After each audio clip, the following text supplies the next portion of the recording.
Hey, what is going on, guys? This is your boy Keith here. For today's Let's Play, I'm going to go ahead and play some Magic 2013. I'm not really sure what the exact name of it is. All it says on my thing is Magic 2013, but for those of you guys who don't know, Magic is basically a card game. It's also known as Magic the Gathering, and it's been around for many years. I mean, I can remember back when I was like, 12, 13, 14 years old, I remember people playing Magic the Gathering. So that was, 10, 12, 13 years ago, I believe. So this is a really old game. And I'm just going to give you guys a little background real quick. But the reason I downloaded this game was because, for one, it's free for Xbox Live this month. It's actually only free for a couple more days, like 5 or 6 more days. So if anybody wants to download it, you better download it now. But it's a pretty good game. I mean, I'm not going to lie. It is a card game, so, you're kind of playing with cards on the Xbox. But, I went ahead and downloaded it, and I kind of thought it was going to be nerdy. I figured I wasn't going to like playing a card game on the Xbox and this and that, but believe it or not, this is actually quite a fun game. And the first night I downloaded it, I actually ended up playing it for like 6 hours straight. And then last night I played for about another 6 hours straight, so it's a pretty fun game. I would recommend anybody download this, especially if you're into card games. I mean, it's free, you got nothing to lose. And I actually like it so much, I might go ahead and buy Magic 2014, which is a new one that just came out. I might end up buying that just to play the updated game of this, because it actually is kind of fun. What I'm going to do for you guys today is go ahead and play a campaign. Basically, it's just like a 1v1. I'm facing another guy. My cards versus his cards. And, whoever wins, wins. If I win, I get a free card out of it, so I can make my deck even stronger. And I'm kind of going to go ahead and walk you guys through what I'm doing. I did do a commentary on this earlier, like my first time ever playing it, but I figured, I actually enjoyed this game, so I wanted to do a commentary later on down the road where I actually enjoyed this. But so far, these are the only people I've beaten. I'm on her right now. I'm going to play somebody easy just for you guys, just so I can, actually beat somebody. Yeah, I'm not going to play the easiest guy. I'll play this guy right here. And basically, the whole point of the game is to you have all these different decks. I only have 4 unlocked. But each deck does something different. It's not like each deck has the same cards in it. Every single deck has different cards. And these cards can do anything. Like, I can't really explain it without actually showing you guys. So I'm going to go ahead. This right here is my best deck. I actually read online afterwards. I've been using the worst deck in the game. But it's the best deck for me because I have all the cards unlocked in it. Not all of them, but I got 22 of the good cards unlocked.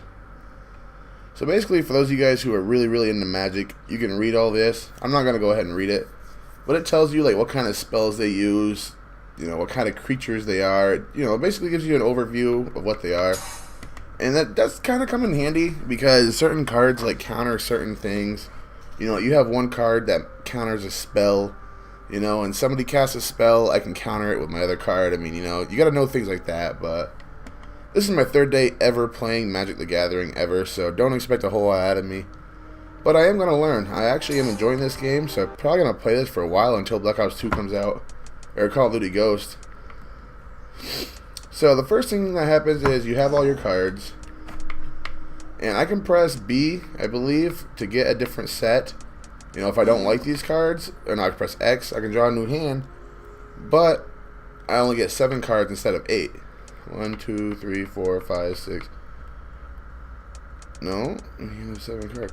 So maybe the first 2 times you get 7, and after that you lose 1. So it's 6, then it's 5, then it's 4. But anyways, I'm happy with this hand. I'm going to go ahead and keep it. Now, what is going on here is basically it's his turn first, and then it's my turn. Now, what happens is these 2 right here are called manas, I believe. I just call them land because it's easier. So these are my 2 pieces of land. Now, if you guys see right here, the leatherback Baloth, he needs 3 pieces of land for you to call him in. So basically, I have to call in both these cards. You can only do one at a time. So I call one in now, and then it's his turn. Next hand, I'll put down my other piece of land, and hopefully by then I'll have another piece. So if I get 3 pieces, I can start calling this stuff in. The Timber Ma Larva, whatever this thing's called. This requires 4 pieces of land. You got 3 plus the 1. I don't know why they do it that way. It's kind of confusing. But once you have 4 pieces of mana or land down, you can call in this card. So basically what you have to do is you have to keep building up, until you're able to call your things in. So, it's hard to really explain without actually having you play the game. I basically played the tutorial. I actually did the tutorial in this game twice just because I really wanted to learn this game. And it paid off for me. I'm starting to really learn a lot. And I'm actually enjoying this game. So, it's pretty cool. Now, like this card right here, this card comes in handy. What this does is it's going to give me a third piece of land. Normally, you only get one turn. You put one piece of land down, and that's all you can put down for that hand. But because I have this card, I actually get down 2 pieces of land, and I can actually choose which one I want. But it does not make a difference at all. These are all the same exact thing, just different illustrations. It all counts as 1 mana, 1 land, whatever you want to call it. But this is honestly really a fun game. I mean, I'm not enjoying it too much right now because I'm trying to talk and play. And I'm trying to talk about something I don't know much about, so it's kind of hard for me. But I promise you guys, I am going to play this a lot, believe it or not, and I'm going to get good at it, and I'm going to start sounding like a nerd, but, you know, this is honestly a fun game. So like I was saying, every card does something different. Like, say this card right here, for instance. This card right here, this card can attack the player. So, see down here at the bottom right, it says 2 out of 2. When I attack, I do 2 damage. Now, if one of them were attacking me and I tried to defend it, he only has 2 health. So if something that does 3 damage attacks this card, it'll die because it's 3 over 2. I mean, I don't know if I could really explain that to you guys any better. So basically the left number is how much damage you do, and the right number is how much health you have. You know, so anything above 2 attacks this card's dead. But also along with this card, I can also sacrifice it, and I'll gain 4 life. So this card actually right here is a very, very valuable card to have, and you kind of want to keep it until you need it. So I'm going to go ahead and hold on to it for now. And when I say it gives me 4 life, if you guys look at the bottom left, it says my name, Keith, and I have a 17 next to my name. That's how much life I have left. So if I were to use that card right now, I'd be at 21, which is actually more than what you start with. You start with 20, so I think that's pretty cool, and that definitely comes in handy, and I definitely value those cards. I love those cards. So I just got dealt another piece of forest, and now I can choose, you know, a lot more creatures than what I had the option to choose before. This right here, this is like a different kind of card, and if you read it, it says prevent all combat damage that would be dealt this turn. So basically, when the guy is getting ready to attack me, I can call on that card, and it's called Fog. So, you know, it makes it hard for the enemy to attack me. You know, you can't really see me because it's all foggy. So it's kind of a counter-attack move, which is pretty cool. I'm pretty sure that one's specific to only this deck. Only this deck has that, but there's other... You know, every deck has like its own little form of shit. So what I'm doing now is I'm actually attacking him, and he's going to block me with his card that's 3 out of 2. But if you look... Actually, he couldn't even block me because my card's too strong. But if he would have blocked me, my card would have killed his card, and he wouldn't have anything on the board anymore. I mean, if you guys want, I can go through and do a fully detailed tutorial. If you guys would like, I could really, really walk you guys through how to play Magic, because I'm starting to get an understanding of it, but not 100%. But I'll do more research and figure out everything I need to for you guys if that's something you'll be interested in. So if it is, feel free to let me know. Now, I could block his attack right now, but I would lose this card because it's only 2 out of 2, and his is 3 out of 2. So basically, mine has 2 health. His does 3 damage. 3 damage over 2 health is going to kill you. So it's best for me not to block this attack because I have the Brindle Boar still saved. So I'll let him attack, and then later on I'll put the boar out and get my health back. And yeah, it's pretty much a strategy game. You kind of pretty much have to strategize. So now I'm going to have to call in my boar because I can't use any other cards.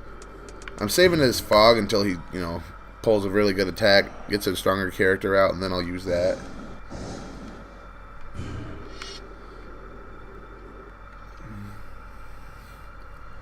The other cool thing about the actual game on the Xbox, you know, obviously the cards don't do this in real life, but on the Xbox it shows you, you know, what cards you're able to use. It highlights them in orange. So right now I can call this in just to get my health back. I'll go ahead and show you, like, it's not my turn, but I can still do it because it's one of those cards you can use that it's not your turn. So my health just went from 14 to 18, and I lost that card, so I sacrificed it. But it's pretty cool.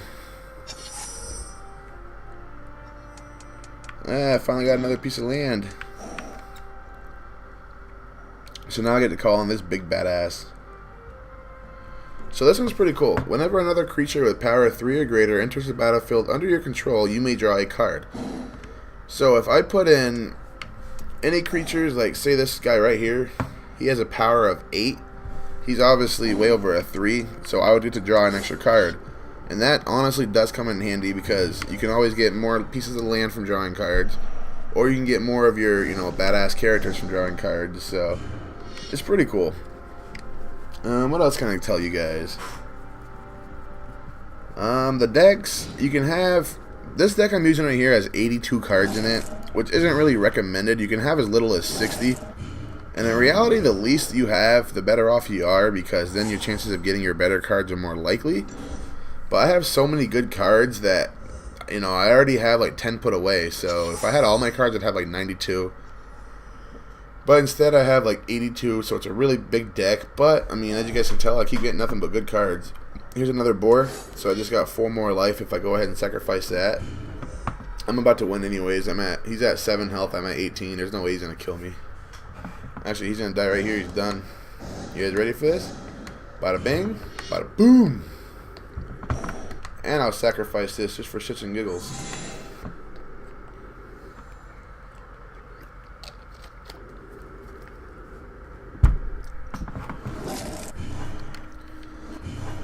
And he's dead. So basically at the end of every round, this happens, and it should show me right here. See right there, I just unlocked that new card, which looks pretty sick. So yeah, it's pretty exciting when you unlock cards. You never know what you're going to get. Sometimes you get something shitty, but sometimes you get something really nice. I believe I just got a pretty nice card. I can't really read it. Search your library for up to 10 basic land cards, where 10 in the number of lands you control. Put them into the battlefield. He tapped. I don't know. Basically, it's a good card. But anyways, guys, if you want me to do some more Magic tutorials, or if you want me to do an actual tutorial on how to play this game, let me know in the comments section. And if it's something you guys are interested in, really let me know, because I enjoy playing this game, so probably will enjoy making YouTube videos of it. So don't be surprised if I start posting a lot of this. I'm sorry I haven't really posted in a week, but I'm trying not to slack anymore, and I'll try to start uploading to this channel a lot more, especially now that I found a game for free that I actually like. But thanks for watching, guys. Hit that like button and peace out.